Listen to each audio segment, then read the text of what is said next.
Está começando um programa que consola, esclarece e educa. Está no ar. O que é o Espiritismo? Olá, sejam todos bem-vindos ao canal do Grupo Divulgar Doutrina Espírita. Sou Andréa dos Anjos e esse é o programa O que é o Espiritismo? Programa que se propõe a esclarecer, a educar, a consolar, onde juntos aprendemos mais sobre a doutrina espírita com leveza e alegria, trazendo para a nossa roda de conversa temas sempre à luz das bases do espiritismo. E hoje o tema que a gente trouxe é Não vim trazer a paz, mas a espada. E quem vai nos ajudar a trabalhar esse tema é meu querido amigo, nosso companheiro de movimento espírita daqui de São Luís do Maranhão, colaborador do canal Divulgar, Alcides Júnior. Meu querido amigo, seja bem-vindo mais uma vez a esse programa, é sempre uma alegria te receber e onde juntos a gente trabalha diversas temáticas à luz da doutrina. Obrigado, Andréa. Boa noite, espectadores que estão conosco, nos internautas. E é sempre um prazer estar de retorno a esta casa, né, esta rádio, que colabora, né, com a mensagem do Cristo, levando esclarecimentos e, ao mesmo tempo, consolando os corações necessitados de um entendimento, de um consolo, de algo que possa fortalecer os seus corações. E, na verdade, a gente acaba fortalecendo os nossos também, né? No momento em que a gente começa a repetir a mensagem de Jesus, isso vai cada vez mais entrando nos nossos ouvidos e chegam a repousar nos nossos corações. É sempre um prazer. Você que ainda não está inscrito, se inscreva no canal, marque o sininho para toda vez que tiver vídeo novo, você ser avisado, não só desse programa, mas todos os outros que o Grupo Divulgar produz, todos organizados numa playlist, para que você possa assistir, compartilhar, nos ajudar a levar a mensagem do Cristo aonde se fizer necessário. Participe nos comentários, coloque a sua pergunta, a sua dúvida sobre a doutrina ou sugestão de temas que a gente vai lutar para poder ajudar você e a nós mesmos a fazer um programa cada vez melhor, aqui, comentando, ou nas redes sociais do Grupo Divulgar. Agora vamos acolher o momento de reflexão e já que a gente volta para começar a estudar. Ouça agora, momento de reflexão. As bênçãos do altruísmo.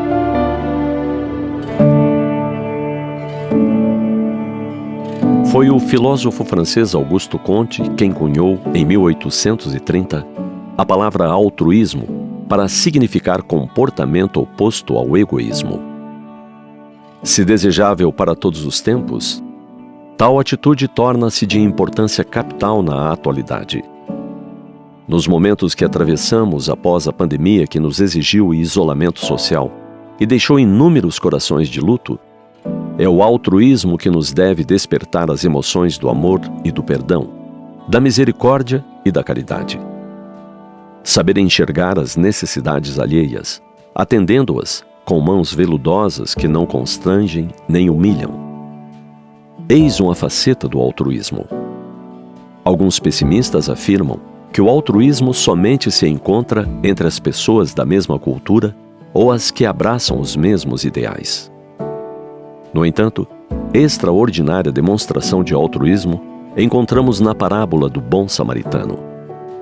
Ele não somente atende a vítima de ladrões impiedosos, que nem era da sua mesma crença, como também altera o seu próprio roteiro para deixá-lo em uma hospedaria. Sequer cogita que, se eventualmente a situação fosse inversa, o outro nem se deteria para o socorrer. Simplesmente interrompe sua viagem e oferece os primeiros socorros com o que traz consigo. E ao entregá-lo ao hospedeiro, adianta o pagamento do que calcula possam custar os dias em que o ferido precisará ali permanecer.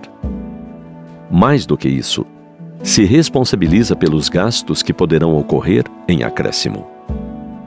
O Evangelho não lhe registra o nome, embora lhe enalteça o gesto de verdadeiro altruísmo. Exatamente porque o sábio de Nazaré já instituíra que se deve fazer com uma das mãos sem que a outra tome conhecimento.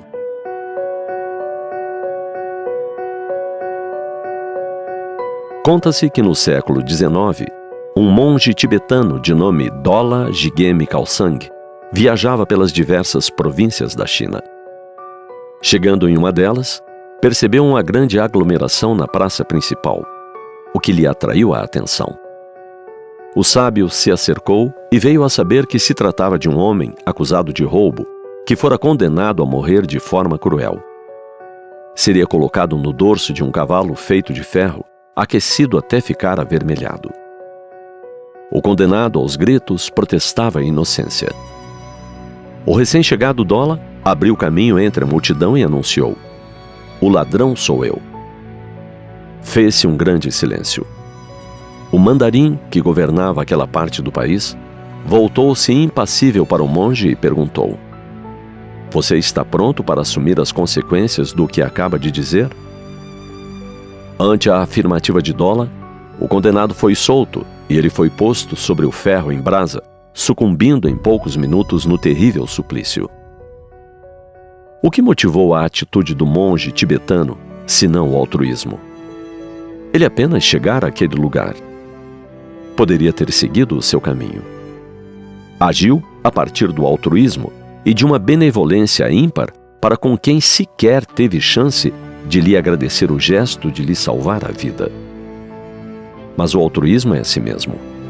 Não aguarda reconhecimento, não espera aplausos, nem louvores.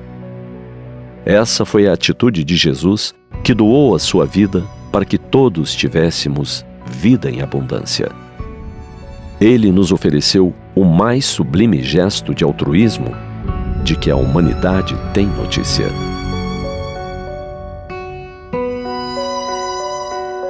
Bora começar a estudar? Tati, solta a vinheta. A partir desse momento, você acompanha a nossa roda de conversa. O Espiritismo em Debate. Bem, meus amigos, a temática de hoje vai ser: não vim trazer a paz, mas a espada. E já referenciando para um posterior estudo e aprofundamento, Evangelho segundo o Espiritismo, capítulo 23, Estranha Moral. Não vim trazer a paz, mas a divisão. Eu e Alcides vamos estar conversando sobre essa passagem evangélica, e aí a gente trazer luz sobre esse capítulo que o próprio título já sugere, né, Alcides? Estranha moral, porque justamente coisas que têm uma certa dificuldade de entendimento. E aí eu vou ler só o item 9, Alcides, que é justamente o que a gente vai trabalhar. Não penseis que eu vim trazer a paz sobre a terra. Eu não vim trazer a paz, mas a espada, porque eu vim separar o homem de seu pai, a filha de sua mãe e a nora de sua sogra, e o homem terá por inimigos os de sua casa. Está em Mateus, capítulo 10, versículos de 34 e 36. E aí, Alcides, a gente diz assim: peraí, o Cristo, que é o amor, que é o príncipe da paz, trazendo esse tipo de mensagem, nos exortando esse tipo de ensinamento, como entender isso? Esse capítulo 23, né, chamado Estranha Moral, e Kardec traz propositadamente esse tema, né, que é para poder despertar e aguçar na gente o interesse em compreender melhor essa temática. Ali dentro ele traz odiar os pais, ele traz abandonar o pai, mãe, filhos, deixar os mortos cuidar dos seus mortos, e não vir trazer a paz, mas a divisão. Então, a princípio, isso parece muito estranho. Parece que aqui Jesus está contradizendo todos os seus ensinamentos. E nós precisamos, antes de tentar fazer essa interrogativa sobre esses quesitos, né, sobre esse evangelho do Cristo, é lembrar que o Cristo sempre foi a personificação da doçura e da bondade. E isso ele nunca deixou de ser. Em a gente compreendendo e aceitando isso em todos os seus ensinamentos, a gente começa a perceber que há alguma fundamentação, há alguma coisa maior para a gente compreender nesses evangelhos, principalmente neste de hoje que nós estamos discutindo, que é trazer a espada e não a paz. Ora, o Cristo pregou o tempo todo a paz. Como é que de uma hora para outra, né, ele ali derroga uma lei divina? A gente sabe que não há derrogações das leis divinas, né, senão o seu cumprimento. Sabemos que Jesus veio dar cumprimento à lei de Moisés, ele veio explicar o que na verdade, Moisés estava esclarecendo aos hebreus naquela época, e no advento do Cristo, a gente já tinha e continua tendo, melhor ainda hoje, né, a intelectualidade mais desenvolvida para esse entendimento. Então, o que nos falta é tentar compreender exatamente o que Jesus quis dizer com isso. A paz sempre será instalada, ela faz parte da lei de progresso. E isso a gente não vai derrogar. Então, precisamos nos esforçar para compreender o que é essa espada que vem antes a paz que Jesus está nos reformulando aqui neste evangelho.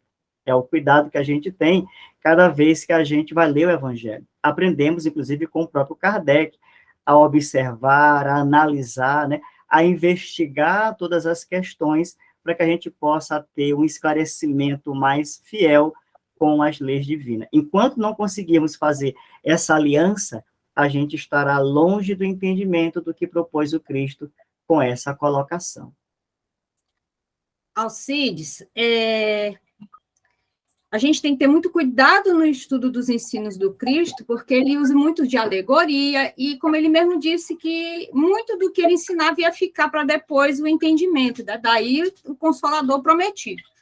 Mas se a gente pegar essa mensagem de maneira literal, a gente consegue explicar toda essa confusão que teve ao longo da história, nós, quanto humanidade, usando esse ensinamento para justificar as guerras santas, tudo... O cristianismo, que ora era perseguido, se tornou perseguidor em alguns momentos da história, então, justamente por essa dificuldade de entendimento que a gente pode dizer que isso tudo aconteceu? As guerras santas, ali, as cruzadas, ali da época medieval, ela está relacionada com o não entendimento da doutrina do Cristo, né? Quando a gente percebe, a gente não pode aplicar, se ligar diretamente, foi por conta deste princípio que os homens resolveram entender esse evangelho de forma diferente, ou, tendo entendido de forma equivocada, tendo aplicado isso naquelas matanças daquela época. O que Jesus vem esclarecer para a gente é que ele, naquela época, sabia exatamente que a sua doutrina talvez não fosse realmente compreendida. Então, primeiro a espada. Que espada é essa? O próprio Cristo, voltado ainda como lança para baixo. Mas antes que a gente enxergue essa cruz, né, a gente está enxergando a espada. Por isso que o homem, em nome do Cristo, levantou essa espada às guerras. Vejam que Jesus, naquela época, se a gente pegar o evangelho dele, a gente vê Jesus se dirigindo aos gentios, a gente vê Jesus se dirigindo aos samaritanos, e a todos eles com o mesmo sentimento, com o mesmo amor. Mas os homens, os próprios apóstolos da época, não entenderam. Então, eles tiveram ali como se circunscrito o Cristo apenas para ele. E isso é uma herança mais antiga, porque vem lá da época dos hebreus, quando eles se sentiam os escolhidos. Ora, uma vez se sentindo escolhido e tendo passado aquele tempo todo, e apenas o judaísmo trazia e prometia o Messias, é claro que para eles, quem não coadunasse da mesma ideia, estaria fadado a um outro segmento, ou seja, não seria com eles. Tanto que a gente vem ver que o Cristo, ele não criou uma religião. Ele veio, como ele mesmo disse, explicar a moral ali trazida já por Moisés.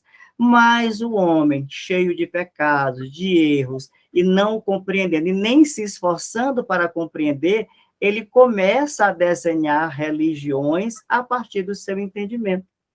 Hoje nós temos uma multiplicidade de religiões cristãs.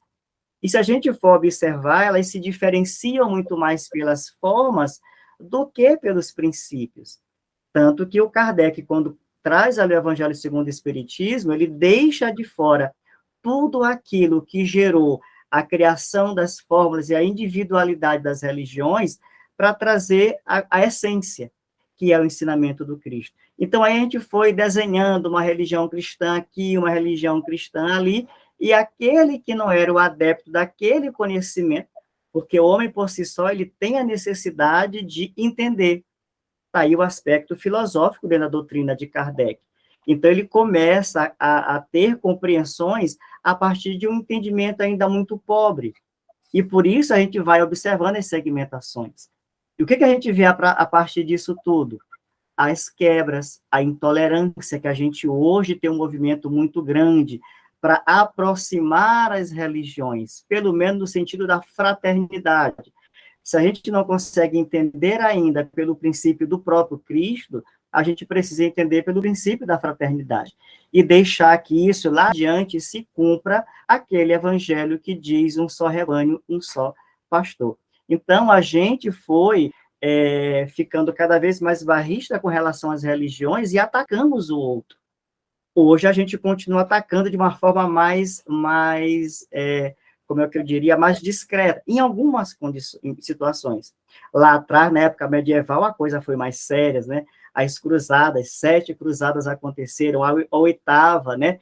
Quando o rei Luís de França, o 11, eu não estou enganado se é o 11, se é o 19, quando ele sai ali para conquistar, convencer o sultão de Sutis, né? A se tornar cristão. Então, a gente vê que eles lançaram a mão. Então, o entendimento ficou tão forte no coração daqueles homens que eles estavam matando e achavam que isso era uma verdade. Lé do engano deles todos, né? Daí a gente vem começar a entender por que o Cristo estava dizendo, por ora, vocês vão ter a espada, né? A espada era ele, representando a divisão toda naquele segmento religioso, né? Em um momento, o Cristo diz, né, vos dou a minha paz, mas não a paz do mundo, né? Então, a gente percebe, Alcides, ver se o meu raciocínio está, se você concorda com o meu raciocínio, que esses dois momentos, o sentido de paz é diferente, né? Um é a paz que ele nos traz, né?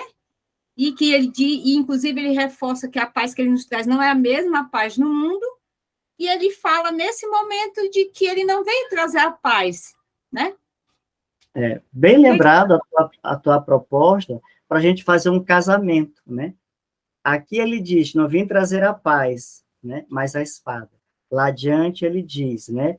Eu vos dou a minha paz, mas não como o mundo dá. Então, ele faz uma diferenciação. Aí a gente começa a pensar, então existe 2 interpretações? Sim. A verdadeira, que é a do Cristo, e essa equivocada, que é a nossa. É essa equivocada, que é a nossa, que vai refletir naquela espada lá adiante. Então, por eu não entender a paz do Cristo, por eu compreender e aceitar por enquanto essa paz do mundo, né? Essa paz do mundo é simplesmente um bem-estar passageiro. É um bem-estar onde me coloca eu distante de André, já que nós não coadunamos da mesma ideia, então a gente se mantém afastados, né? A gente não se provoca, a gente não entra em contenda. Isso para ele é paz. A paz é quando, do mundo, né? É quando eu tento esboçar, mostrar o meu orgulho e sou respeitado por ele. Isso me traz uma satisfação e uma alegria. Isso é a paz do mundo, mas não é a paz que o Cristo dá, né? Para os orgulhosos, né? Ali como o próprio Emmanuel vai dizer, né? Ali a paz que o mundo do mundo é aquela paz onde se dá a trégua, né? Naquela época acontecia a trégua nas batalhas, principalmente quando a gente vê ali na época dos hebreus, onde se registra, né? Muitas guerras. Então, quando havia ali aquela trégua, aquilo, de certa forma, era uma paz, porque não estavam ali se degladiando. Mas isso não é a paz que o Cristo pede. Então, é sobre essa paz que o Cristo vem alertar para a gente. Nós estamos fazendo e entendendo a paz, que é como se fosse para a satisfação pessoal do ego, né? Ninguém mexeu comigo, ninguém me atacou, ninguém me reparou, né? Ninguém me chamou a atenção, isso tudo me deixa tranquilo. E Jesus disse, eu vim te trazer uma outra paz. Essa paz que o Cristo dá, nós ainda estamos muito distantes. Porque aqui e ali, por mais que a gente esteja entendendo que o mundo precisa de paz, nós estamos esperando pela paz que vem do outro. A paz não vem de fora, a paz ela vem de dentro. Então, se eu não entender que eu preciso mostrar uma paz, se o outro não compreender que ele precisa também mostrar uma paz, a gente não vai ter essa paz implantada nesse reino. Então, a gente vai continuar lutando, brigando com o próximo, distante e muito daquele mandamento de amar ao próximo como a nós mesmos. Então, a gente começa a lembrar que essa paz do Cristo precisa ser implantada para que a espada deixe de fazer o seu papel. Por enquanto, ela é necessária, entre aspas, porque o mundo começa a se dividir. Ora, a gente saiu do paganismo, né? Jesus relutou o tempo todo, né? Mandou ali, selecionou os 12, mandou os 12 em duplas, né? Mais adiante, o Lucas vem falar para a gente dos 72, conhecemos os 500 da Galileia, né? E aí isso foi aumentando, e a gente conseguiu fazer com que o mundo, ou parte dele, numa grande maioria, né? Começasse a conhecer o Deus único. Mas, em contrapartida, a gente dividiu o cristianismo. Enquanto antes a gente dividia os deuses, hoje a gente divide o cristianismo, que é uma espada, de certa forma, que a gente está dividindo. A gente está pegando o Cristo, né, para dividir os conhecimentos, para dividir o entendimento. E o pior, cada um, pelo seu egoísmo, puxa a verdade para si. Hoje não conseguimos entender quem traz a verdade. A gente vai perceber que a verdade é aquela que traz a essência do Cristo. Por isso que o Consolador Prometido chama o cristianismo a doutrina cristã de cristianismo redivivo, porque a gente tenta pegar a palavra, a letra, lá quando foi pronunciada por Jesus, sem colocar qualquer alegoria, qualquer falso entendimento, para a gente poder resgatar tudo isso. Enquanto a gente não tiver essa compreensão, a gente vai estar levando a espada e sem conhecer a paz de Jesus, né? Achando que uma simples trégua de um conflito representa uma paz para a gente, quando, na verdade, a gente não aprendeu a amar o outro. Eu apenas disse, agora não, depois, né? E a paz não, a paz, quando se estabelecer, ela se estabelece para sempre, porque ela vai implantar aqui no coração da gente, né? Então, Alcides, vamos começar a entender. A paz do mundo é essa paz exterior, né? Que a gente, de repente, já vai jogando as confusões para debaixo do tapete para aparentar uma normalidade, um bem-estar, né? Aquela história, é melhor ter paz do que ter razão. Às vezes, dentro a gente está morto, mas aparentemente está tudo bem, está se contente, então está em paz. Essa é a paz do mundo. Então, é para essa que o Cristo está dizendo que ele não veio trazer a paz, e sim a espada? É exatamente para essa. Mas a gente precisa avançar um pouco mais e dizer assim, olha, Jesus estava dizendo ali que na hora, porque ele traz o tema para dentro da família, conta lá no Evangelho de Mateus, né? Ele diz lá que é filho contra mãe, mãe contra filho, filho contra nora, contra sogra. Então, a gente vê que está dentro do núcleo familiar. Ah, é só ali? Não. Jesus prioriza ali porque a célula familiar é algo respeitável para a gente. Então, se ele dissesse isso numa sociedade como um todo, a gente não prestaria atenção. A gente nem se tocaria hoje de estar classificando isso como uma estranha moral. Mas o Cristo traz dentro da célula familiar, que não vai ser diferente da sociedade como um todo. Então, ali dentro, a gente está brigando exatamente por conta desse entendimento. Porque eu começo a professar uma fé, eu começo a assumir uma doutrina religiosa, o meu irmão, o meu pai tem um pensamento diferente, a gente vai brigar por isso. A gente consegue entender, encontrar famílias onde você encontra, vamos colocar aqui, 3 segmentos cristãos dentro da família, onde há apenas o respeito entre eles, né? Mas a compreensão, não. Se fosse discutir aquilo, talvez se encontrasse ali uma discussão mais acirrada. Talvez a gente não encontrasse essa paz, porque, como tu diz, na hora que eu me permito aceitar a religião do meu irmão, do meu pai, da minha nora, da minha sogra, sem discutir, eu estou me preservando de não ter o meu egoísmo atacado. Eu e Andréia somos irmãos. Se a Andréia tem uma religião cristã, eu tenho outra. E ela afirma que a dela é a verdadeira e eu também. Então, isso vai ser um conflito. Como resolver esse conflito? Trazendo a paz do mundo, que é aquela, a gente não toca nesse assunto. E assim a humanidade, ela deixa de crescer, ela deixa de discutir. Quando a gente descobre o evangelho no lar, né, é para que a gente possa discutir a palavra do Cristo. O evangelho no lar não disse que é para ser feito entre todos os cristãos da mesma seita cristã. Não, ele diz cristãos, acabou. Vamos discutir Jesus. O único instrumento que está presente em todas as doutrinas é o evangelho. Mas a gente não aceita, a gente não discute. Eu aceito, respeito, mas eu não vou discutir, como a gente mesmo diz no cotidiano, né? Religião não se discute, não. Religião deve ser discutida no sentido de que eu preciso aprimorar minha moral. Se eu não discutir o evangelho, eu não vou entender o Cristo. Não entendendo o Cristo, eu não faço a transformação. Então, eu implanto essa paz que é do mundo. Mas Jesus diz, essa paz que tu estás estabelecendo entre ti e Andréia não é a minha paz, né? A minha paz vai ser quando vocês discutirem e começarem a compreender que um trecho do que Andréia disse, com um trecho do Alcides falou, constrói e representa a minha verdade. E a gente passa a vivenciar isso. Então, não foram os preceitos A, nem foram os preceitos B, mas a essência do que as duas pregam. A gente tem muito medo de aprofundar o evangelho de Jesus. A gente prefere ficar nas formas, porque através das formas a gente louva e agradece. Tudo bem, isso é necessário. Mas antes disso tudo, Jesus disse, deixa a tua oferta aí e vai te reconciliar com o teu adversário. Reconciliar com o adversário significa levar o meu evangelho. Se tu entendes o meu evangelho, tu te reconcilia.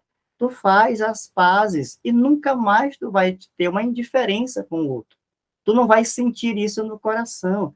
Mas enquanto a gente estabelecer essa distância, é porque tem uma ferida que a gente não quer mexer. Aí a gente traz a paz do mundo, mas não é a paz do Cristo ainda, né? É a tal espada dita por Jesus. Alcides, eu penso nessa lição duas formas de espada, né? A primeira, a nossa, a interior, porque o homem velho, habituado com seus costumes do mundo, com sua visão de vida, e quando a gente começa a estudar as verdades do Cristo, trava aquele bom combate, né? Uhum. Quando a gente passa a estudar, entender as verdades do Cristo, aí a gente começa a querer abraçar o homem novo, e com as dificuldades daquele homem velho ainda gritando no primeiro momento, nas suas primeiras, porque é o hábito, né? Então, esse é o primeiro combate. E aí também esse outro, porque quando a gente começa a abraçar as verdades do Cristo, tem essa mudança de conduta, que não deixa de ter essa paz do mundo, né? Essa da conveniência. E aí começa justamente no próprio lar, tendo essa primeira contenda, que também passa depois para o exterior, né? O que é que tu pensas? Quando a gente lembra as bem-aventuranças, né, como a Amélia Rodrigues diz para a gente, quando ele cantou as bem-aventuranças, ali ele estabeleceu um regulamento de paz, porque ali estavam reunidos pessoas dos mais variados sofrimentos e dores. Tinha os aflitos, tinha os enfermos, tinha os injustiçados. Então, tudo isso gera um desequilíbrio emocional. E naquela canção, ele falou de paz, ele falou de justiça, ele falou de bondade. Hoje mesmo, sem entrar no detalhe, a gente está vivenciando a sede de justiça. Estamos passando por um processo político, né, onde as pessoas estão cobrando a justiça.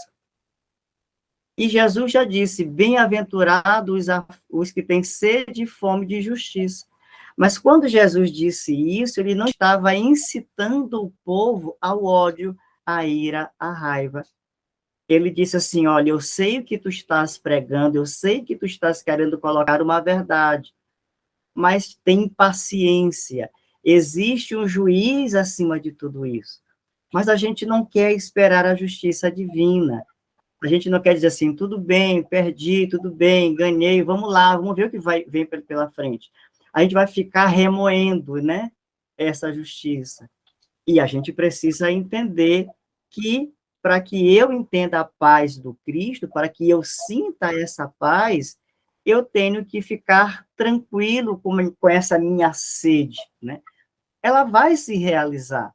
Se a gente não conhecer e compreender as multiplicidades do mundo e as multiplicidades das existências, né, a gente vai sempre achar que tudo tem que ser resolvido hoje. Não dá. Né? Não dá para a gente uma existência de 10, de 15, de 80, de 100 anos e achar que o mundo vai se resolver. Nós fazemos parte da lei de progresso, estamos plantando uma semente para que ela se desenvolva mais tarde. Não podemos dizer que A ou que B foi escolha divina, mas é o que nós temos para algum aprendizado hoje. Então, que eu cale, que eu bote à frente o meu escudo da esperança, que eu ore. Jesus pediu sempre para a gente orar, né? Como ele disse ali para os 3 apóstolos, né? Nem nesse momento tens coragem de orar, né? A gente precisa, nos momentos mais difíceis, de buscar oração, para aquietar aquela sede de justiça, né? Então, aquela canção entoada pelo Cristo ali na montanha foi ensinando essa paz. Tu estás com dores, tem paciência, acredita que isso vai passar. Tu tens sofrimento, tem paciência, acredita que isso vai passar. Tu estás buscando uma justiça que para ti hoje é uma vingança, tem paciência. Deixa que a justiça divina se implante. Mas a gente faz a guerra, né? A gente prefere a guerra o tempo todo. E a gente, às vezes, faz essa guerra em nome do Cristo. Porque as cruzadas passaram, mas ainda hoje a gente levanta que eu estou com Cristo, em nome dele, a minha verdade é maior. Eu continuo levando a espada. Ainda não estou conseguindo levar a paz, né? Quando eu conseguir pegar essa espada e encerrilhar ela no meu coração, e não cingir na minha cintura, enquanto eu não fizer isso, eu não vou conhecer a paz do Cristo. Enquanto eu não me dobrar e servir o outro, está lá na última ceia, o que Jesus quis nos ensinar? Ele era mestre, ele é o Senhor, mas ele se curvou diante dos outros. A gente não quer se curvar ainda, porque a gente ainda é um Pedro. Não, mestre, tu não vais te abaixar para lavar os meus pés, né? Porque o que Pedro via ali era o orgulho dele respondido por Jesus. Porque se fosse ele, Pedro, ele não lavaria o pé de ninguém. Por isso ele disse, não, o meu não. E Pedro era um homem de posses, então ele sabia que a prática ali era de ser servido. O Pedro sabia o que era aquele sinal ali, a Amélia Rodrigues nos explica isso. E o Jesus corrige ele, se eu não lavar os teus pés, tu não terás parte comigo. Então, se eu não me curvar, não tentar servir o outro, por mais que o outro tenha um pensamento diferente do meu, eu não terei parte com Cristo. E a gente acha que já está com ele. Porque a gente diz que o meu pensamento está abençoado pelo Cristo. Não. Nós estamos longe dessa bênção ainda, estamos buscando, estamos compreendendo. Se a gente não trouxer para a prática, né? Está lá o Humberto de Campos, em um livro, numa mensagem que ele chama Simeão e o Menino. Quando Simeão levanta ali o Cristo menino no templo e começa a interrogar sobre as dores do mundo. E Humberto de Campos nos diz que a criança ali ouvindo, o Simeão, ele toca com a mãozinha lá no coração de Simeão e diz, é aqui. Ele, naquele formato infantil, criança, bebê, ele responde tocando o dedinho no coração de Simeão. Então, é no nosso coração que a gente precisa trazer essa paz e deixar essa espada de lado, compreender que o Cristo é um só, o Cristo é para todos, eu não posso dividir o Cristo, não posso dividir como aqueles soldados tentaram dividir a túnica, né? Que rasgaram, porque aquela época, aquela túnica, ela não tinha costura, então somente os homens mais importantes, mais poderosos, mais relevantes da sociedade judaica da época, tinham túnicas inteiras, e Jesus havia recebido uma de presente e ele usou, então aquilo ali era uma humilhação para os judeus, aquele homem crucificado, condenado de justiça, usando uma túnica que significa uma representação elevada, o que eles fazem? Eles rasgam. A gente não está rasgando a túnica do Cristo hoje, mas estamos rasgando o próprio Cristo, como se ele pudesse se dividir em herança, né? A Andréia fica com uma parte do ensinamento do Cristo, eu fico com a outra. É um conjunto, né? Se a gente não trouxer esse conjunto, a gente vai estar ainda no campo da batalha, no campo da espada. Como eu tenho uma amiga que diz isso, que o Evangelho do Cristo é uma colcha de retalho. A gente não tem como falar de uma parte sem puxar a outra, porque forma aquele todo que nos envolve e nos aquece, né? E nos dá essa cobertura do que é o Evangelho do Cristo.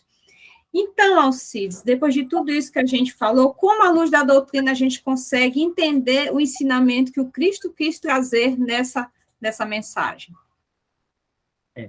A gente precisa lembrar, lá no item 12 desse capítulo, ele vem falar para a gente da ideia nova, o Kardec, né? Ele diz assim, olha, toda ideia nova, ela gera uma oposição, ela gera uma insegurança, né? A gente não aceita de imediato, até porque a gente não tem a compreensão correta dela. Então, se ela for verdadeira, isenta, e assenta na solidez, né? Que ela, por si só, ela evidencia uma verdade, uma lealdade ante o Cristo, né? Ela vai se firmar, como o Consolador prometido se firmou até hoje, e vai continuar se firmando. Se ela for falsa, isenta de consequências, né? Ela, por si só, ela vai deixar. Então, como aquela verdade lá da doutrina do Consolador, ela gerava um incômodo nas pessoas, porque ela trazia um fundo de verdade, apenas os homens não aceitavam, ela se propagou. Os homens mesmo não perceberam que, ao negar a doutrina dos espíritos, né, eles estavam reafirmando cada vez mais. Então, toda ideia nova traz uma oposição, toda ideia nova, ela gera um alerta nas pessoas que não querem compreender ou simplesmente não querem aceitar. São duas coisas, não aceito porque isso choca com a minha verdade, eu não aceito porque eu não compreendi. Então, é melhor a gente descartar. Assim é a estranha moral. Quando se disse lá, eu vim trazer a paz e não a espada, o que os homens preferiram? Não vou perder meu tempo tentando entender isso aqui. Possivelmente a gente começou, como tu mesmo disseste, né? A gente começou a fazer uso disso para justificar que a minha religião é melhor, que as cruzadas mereciam acontecer da forma como aconteceram.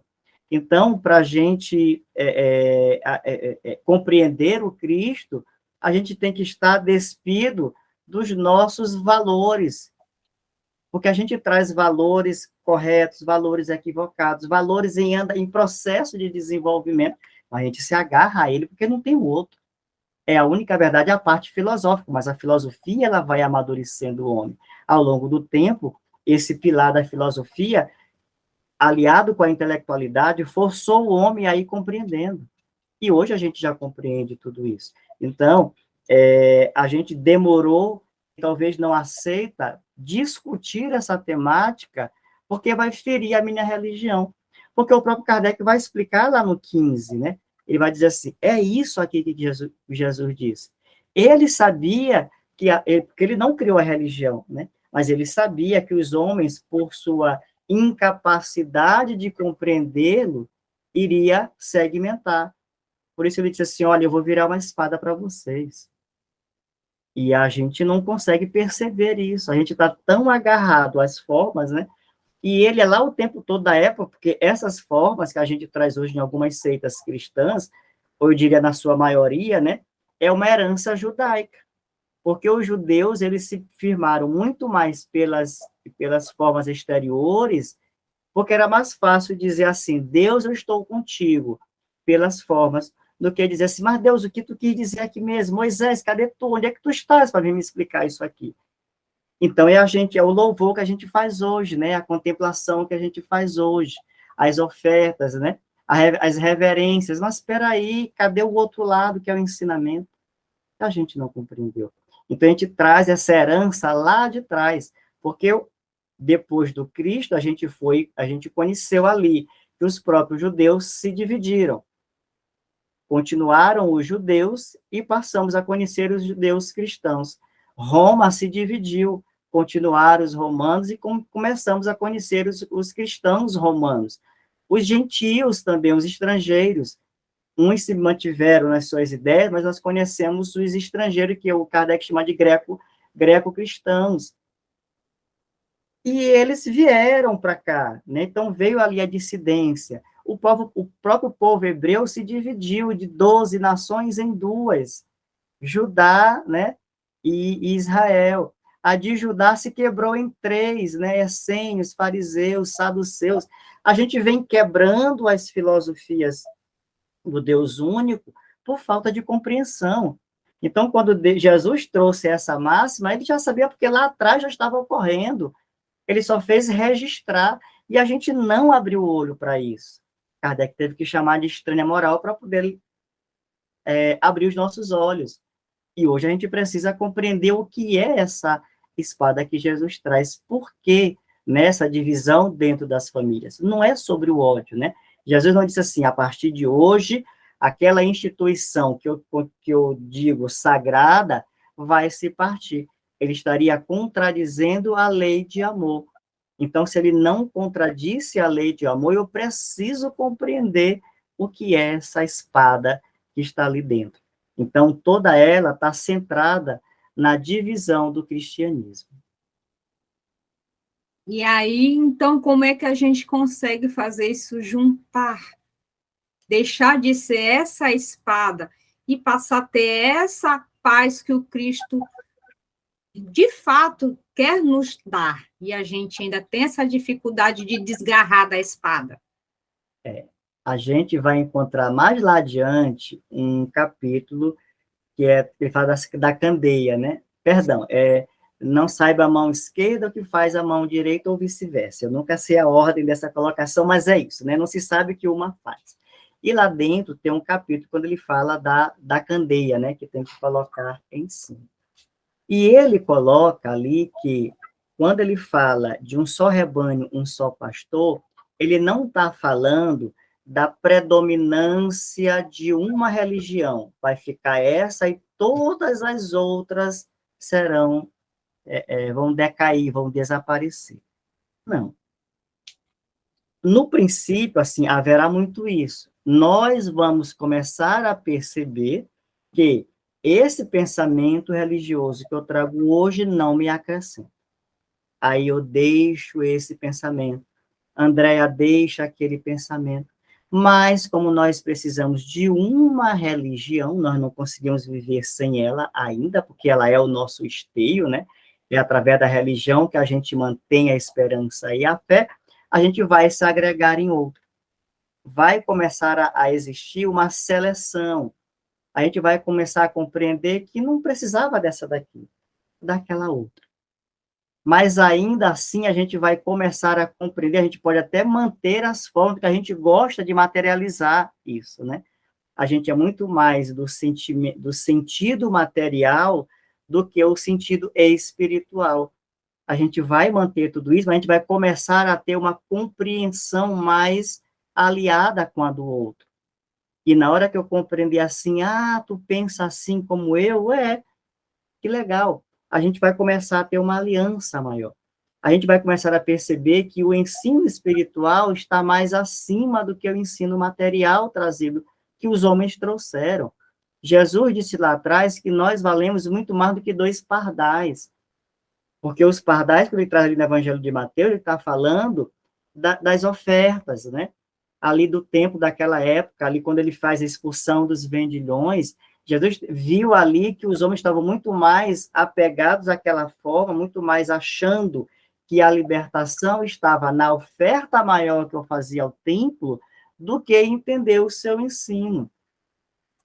E Jesus diz, olha, vocês valem mais do que 2 pardais, porque 2 pardais era a menor oferta que se fazia ao templo. Mas a gente não consegue compreender o que Jesus quis dizer.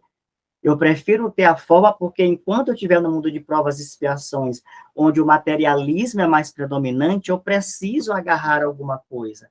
Lá atrás, os hebreus fizeram isso com o bezerro de ouro. Moisés era a representação divina. Ali se entendia que eles viam o mesmo Deus. Eles viam, mas através de Moisés. Bastou que Moisés saísse, eles não conseguiam ver diretamente Deus. Tiveram que trazer o bezerro de ouro. Hoje a gente precisa das religiões para ver Deus, mas é aqui no coração, o santuário é no coração de cada um. Ele disse para a mulher samaritana, não é aqui no poço que tu vais reverenciar ao Cristo, nem vai ser no templo que os judeus irão fazer isso. Chegará um tempo em que nós faremos isso no nosso silêncio, no nosso coração. Mas até lá, enquanto for mundo de provas e expiações, a gente vai estar ainda com as religiões predominando, e ainda levando a espada, mas a gente vai compreender isso. Um dia, Andréia, isso vai chegar. Não tenha dúvida, né? Que quando Jesus disse que era um só rebanho, um só pastor, será um só rebanho. Um só rebanho, o Cristo, um só rebanho, nós, perdão, e um pastor, que é ele, sobre a mesma coordenada. Ele chama, e nós, ainda que estivermos ainda com a pluralidade das religiões, atenderemos ao chamado dele. Não estará nas mãos de um sacerdote A, B ou C, não, está mais acima. E a gente vai começar a descamar tudo isso, tirar as capas, como o velho cego Bartimeu. Precisamos tirar essas capas que nós vestimos para que a gente possa aceitar Deus. A capa do Bartimeu representava uma identificação, ele é cego e ele está mendigando, vamos dar a ele. Na hora que ele tira aquela capa, porque ele passa a acreditar em Deus, ele tem uma vida, ele encontra paz. Então, nós precisamos largar esse materialismo, largar essas formas, para poder encontrar essa paz diretamente com Deus. Então, Alcides, isso perpassa justamente na transformação interior, né? É aquilo até que no capítulo, se não me falha a memória, 178, lá do Pão Nosso, onde Emmanuel traz o bom combate, que ele conta da transformação de Saulo para Paulo, né? Onde ele tem esse trabalho interior, aceita as verdades do Cristo, por mais que o mundo ele é maltratado, não é entendido, ele sofre tudo que sofreu, mas ele estava em paz, porque ele, de fato, aceitou as verdades do Cristo e estava fixo, firme no propósito da sua transformação. Então, faz como a história, ele foi, né, depois, no final, se não me engano, decapitado, mas ele estava em paz, assim como os cristãos, né, iam para os circos louvando porque eles estavam em paz dentro dessas verdades do Cristo. Então, perpassa nessa transformação interior que cabe a cada um de nós, porque quando eu estou em paz, por mais que um irmão, o irmão que eu falo de fato de casa, irmão de sangue, um pai, uma mãe não me compreenda, mas eu estou em paz e através dessa minha paz eu consiga contagiar esse meu próximo ali de convivência para que ele também passe a enxergar que, pera lá, Alcides, com esse pensamento, ele está melhor, vamos dizer assim, melhor de convivência, de compreensão. Antes a gente mal conseguia conversar sobre o assunto, hoje ele consegue me entender, porque quando você está em paz, por mais que ele ataque, aquilo não vai te alcançar. E aí eu consigo perceber, peraí, talvez o caminho que Alcides está, eu possa encontrar a paz que eu não estou conseguindo ter. Não é, Alcides? Esse exemplo que tu traz do Paulo, ele é fantástico, né? Porque a gente vê ali um judeu, né, aferrado aos seus princípios, aos seus conceitos, ele criticava os cristãos, né? Vejam só, nós ainda estamos nesse papel de Saulo, né? Paulo, a gente ainda é Saulo. Até para ser fiel, está aqui, combate interior, 178 do Pão Nosso. Beleza. Então, a gente está preso aos nossos princípios, condenando, perseguindo o outro. Intolerância religiosa, né? Mas o que a gente não... E a gente aponta Saulo como algo maravilhoso. A gente conhece a história de Paulo e fica maravilhado com isso. A gente aceita, a gente repete, a gente comemora Mas o que a gente não consegue compreender é isso que tu falaste, a transformação. A gente já vê, a gente vê assim, era o Saulo judeu, o Paulo cristão. Mas a gente não consegue perceber que houve uma transformação. Ele abriu mão daquilo que ele mais acreditava, para aceitar uma verdade nova, aquilo que Kardec disse lá na frente, que é difícil a gente aceitar uma verdade, uma ideia nova, não uma verdade, uma ideia nova é muito difícil. E Paulo fez isso. A gente não consegue compreender que a beleza do ensino de Paulo não está somente na sua conversão, ali, pô, mudei, caí literalmente do cavalo, agora eu quero uma vida nova. A gente não consegue compreender que, a partir dali, ele passou a ser o mais fiel exemplo do Cristo. A gente conhece todas as cartas de Paulo, mas não consegue perceber que ali houve um testemunho. A gente está no nosso mesmo lado, a gente ainda está do lado de cá, no papel do Saulo, já conseguimos identificar a trajetória toda de Paulo, mas a gente não consegue fazer a mesma trajetória, de perceber, de buscar o que foi isso que Paulo viu. Eu preciso ver também. Por que Paulo foi decapitado, né? Por que ele foi até ali com muito amor no coração? Será que eu teria coragem de chegar à decapitação? Na primeira prisão eu abandonava, né? Como aquele soldado disse para Joana de Cusa, né? O teu Cristo só te ensinou a morrer. Não, me ensinou a te amar, inclusive. Mas a gente não consegue ver essa história. A gente vai estar sempre pegando as histórias e colocando ela na prateleira. Essa história aqui é linda, aquela história ali é maravilhosa. Paulo, meu Deus, né? Que homem! Ei, pera lá. Nós podemos fazer o caminho de Paulo. Devemos, inclusive, mas a gente não quer, né? Então, se a gente não fizer a transformação, se essa transformação não for aqui dentro, eu não caio do cavalo. Eu não faço a transformação que eu preciso fazer. Aí é que está o checkmate, né? A gente quer um mundo de paz, a gente quer um Paulo, né? A gente não quer o mundo cheio de Paulo. A gente não quer fazer o bom combate, ele disse, né, em todas as suas cartas, né?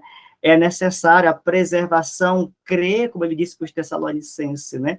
Tenham paciência. Aquele povo era escravo dos romanos, ele disse: tenham paciência, né? A tudo dai graça. Ele foi a um povo que era sofrido e disse: dá graça a esse sofrimento. A gente não compreende, a gente acha isso lindo, a gente acha isso filosófico, mas a gente não quer trazer para a nossa realidade.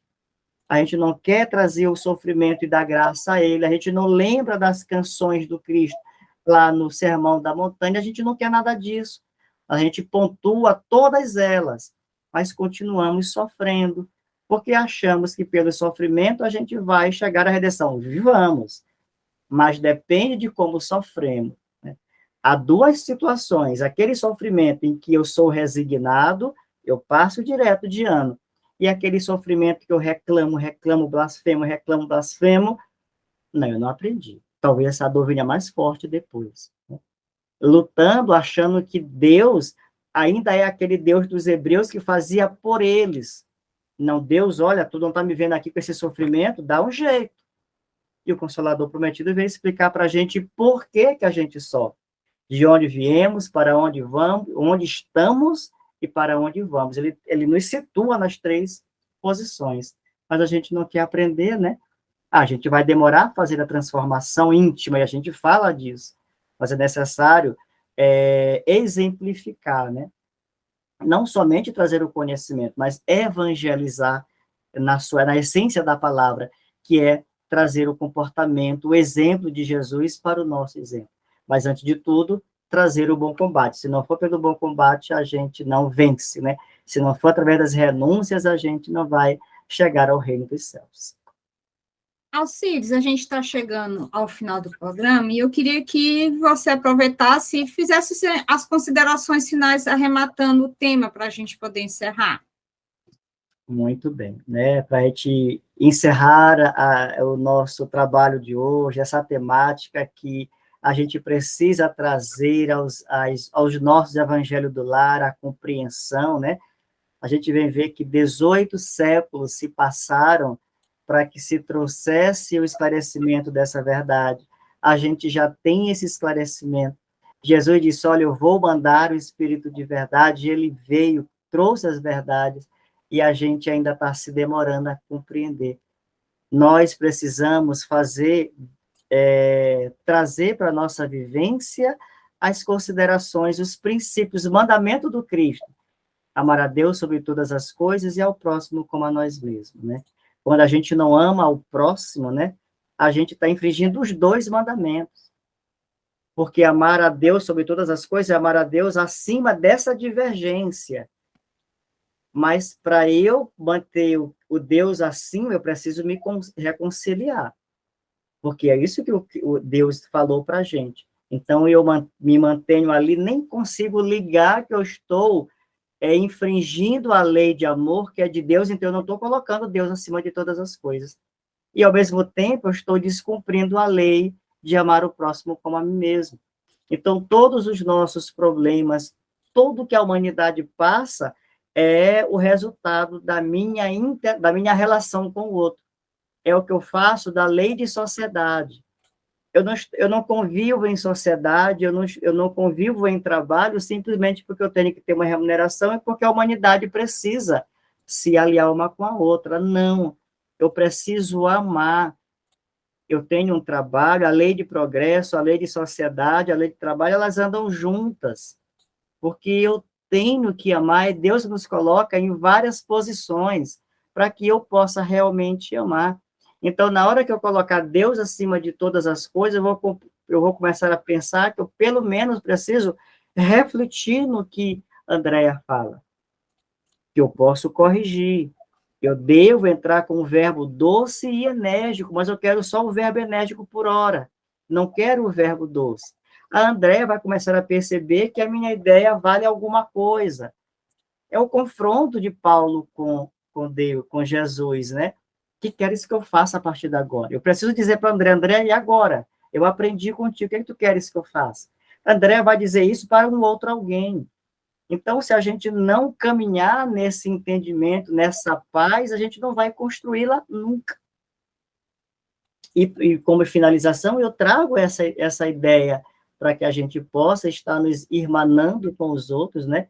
Fraternalmente. A fraternidade, ela precisa ser completa, né? A fraternidade não é só para os meus amigos, disse-nos Jesus, né? Se for dar um banquete, traz aqueles que tu não conheces. Quando ele disse ali dos estropiados, os cegos e os coxos, ele não estava dizendo assim para a gente, olha, só esses. Não, ele estava dizendo assim, ó, traz para a tua ceia os mais difíceis. Aquilo que for quase impossível para ti, traz para dentro. Eu tenho uma amizade que é impossível, que é difícil, que é diferente. Eu preciso tentar trazer aquele irmão para banquetear comigo, fazer a última ceia, né? Jesus nos traz o exemplo de 2 ceias. A primeira ele faz com o fariseu, ele vai na casa daquele que não supostamente gosta dele, mas ele ceia com ele. Ele diz, aqui eu devo e posso cear com os diferentes. Mais adiante, no final, ele faz a ceia com os 12 para dizer, eu também ceio com os amigos.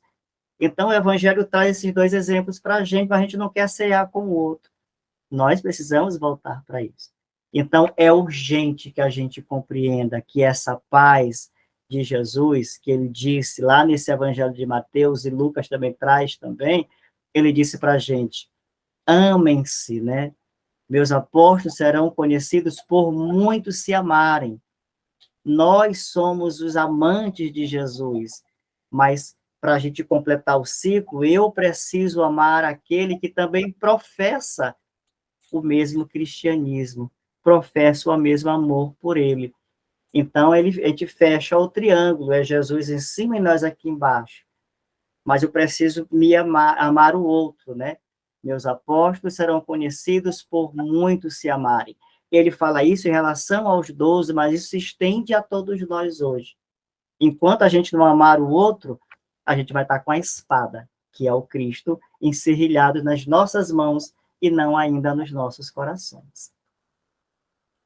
Bem, meu querido amigo, só me resta agradecer mais uma vez essa oportunidade, onde a gente trabalhou um tema necessário, a gente conseguiu jogar luz e espero que ajudados aqueles todos que estão nos assistindo, como nos ajudou que estudamos essa temática. Espero poder contar sempre contigo para a gente estar trabalhando os diversos temas e que a paz do Cristo esteja contigo. Amém, Andréia. Obrigado pela oportunidade. Que Jesus nos inspire cada vez mais e mantenha esse programa sempre com essa luz acesa acima do alqueire. Obrigado. E a vocês, meus queridos, muito obrigada pela oportunidade de nos acolher. Fica sempre conosco, que as novidades estão sempre no ar. Não se esqueça de inscrever, marcar o sininho e dar aquele joinha para incentivar o nosso trabalho. Paz e alegria a todos. Você ouviu o que é o Espiritismo? Eu não tenho